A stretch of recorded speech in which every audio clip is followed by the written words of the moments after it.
రాష్ట్ర ప్రభుత్వం సర్పంచులపై కక్ష సాధింపు చర్యలకు దిగుతోందని ఆరోపించారు ఎంపీ బండి సంజయ్. నూతన పంచాయతీ భవనాలు ప్రారంభించుకోకుండా సర్క్యులర్ ఇవ్వడమేంటంటూ ప్రశ్నించారు. ఈ విషయంలో ముఖ్యమంత్రికి లేఖ రాసినా స్పందన లేదన్నారు. గత బీఆర్ఎస్ ప్రభుత్వం మాదిరిగానే కాంగ్రెస్ ప్రభుత్వం రాజరికంగా వ్యవహరిస్తోందన్నారు. కరీంనగర్ జిల్లాలో గూండారెడ్డిపల్లె బస్వాపూర్ రోడ్డు పనులను బండి సంజయ్ పరిశీలించారు.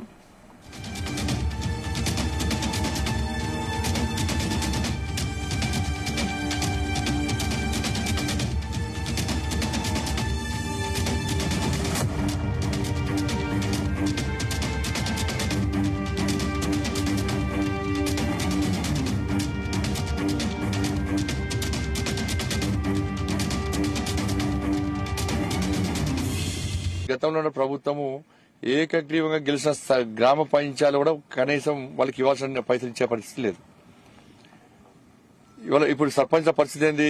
ఈ 30% తోని వాళ్ళ పదవి కాలం ముగుస్తున్నది. వాళ్ళు అప్పుడు ప్రభుత్వాన్ని నమ్మి, అప్పుడున్నటువంటి ఆ లీడర్లను నమ్మి, అప్పుడు అధికారాన్ని నమ్మి అన్ని పనులు చాలా పనులు చేశారు. సరే, కేంద్రం మోడీ గారు నిధులు ఇస్తారు, ఇచ్చిన మాట తప్పరు, నిధులు వస్తున్నాయి మాకు ఇస్తారు అని చెప్పి చాలా మంది సర్పంచులు మోడీ గారు ఇచ్చిన నిధులు ఇలా ఈ నాయకులు ప్రభుత్వం ఇస్తుంది ఎటుపోతే పైసలు కాదని చెప్పి అన్ని పనులు చేయించుకున్నారు. చాలా పనులు చేశారు. గ్రామ పంచాయతీ నిధులు మనవి.